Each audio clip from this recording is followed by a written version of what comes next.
Ladies and gentle gears, the COG, that's the Coalition of Gamers, has spoken.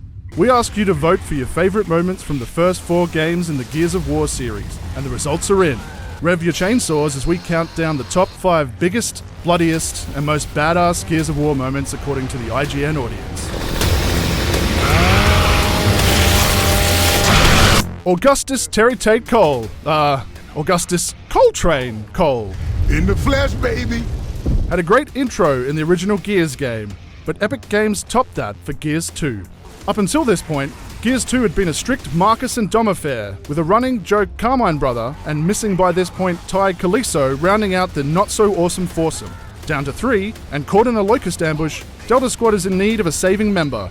Cue the entry of the Coltrane.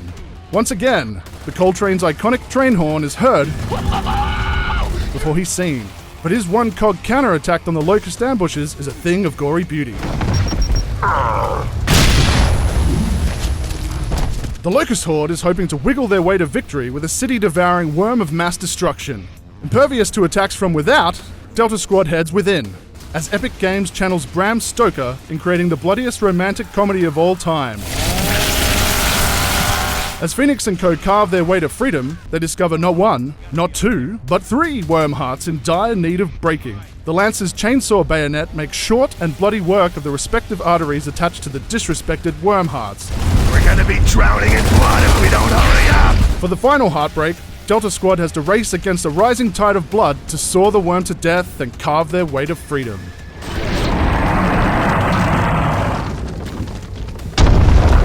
Where other big-name Microsoft-exclusive Halo borrowed from sci-fi greats like Alien, Gears took inspiration from cult sci-fi gem Pitch Black.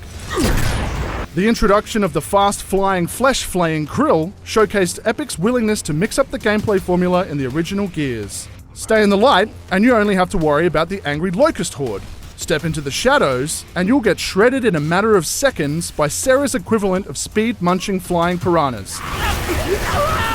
Their looming threat persists for the rest of the campaign, right up to the final boss, as stranded gas tanks, party lights, and a conveniently placed spotlight become your best defense against the literally all-consuming dark.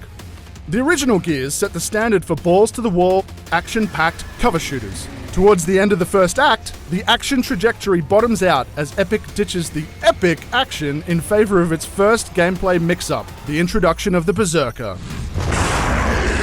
Brody running into cover is the best way to get squished into bits. A cool head, well-timed diving, and a whole lot of patience are essential to getting the seemingly invincible Berserker outside and open for attack from the Hammer of Dawn. Granted, she did get easier to beat every time you faced her, but the first time she blindly groped for you and bum-rushed at the slightest sound made for tense brown undies gameplay. Cooperatively, General Ram ain't too tough. Hell, on lower difficulties, he's a cinch on your lonesome. But crank that difficulty to insane, the highest in the Gears franchise, and jump into that fight alone, well, you're in for a world of hurt. Forget about aiming, pop your head up for more than a second and you're shredded. Linger too long between cover and you're paced. As the fight drags on, you get attacked from the side, so even lurking up the back isn't safe. Your best bet is to hope that Ram gets stuck between carriages so you can lay the hurt on him for long enough to pop his head. Cue the credits. That's a lot of love for the first 2 Gears games, with moments from the original Gears snagging the top 3 spots and Gears 2 securing the 4th and 5th favourite choices. It's nice to see so much love for the originals, and actually surprising to see that the top 5 are all campaign moments. What's not surprising is the inherent gore in each moment. Well done, IGN readers. You've picked the bloody best moments. For more on Gears of War, stick with IGN.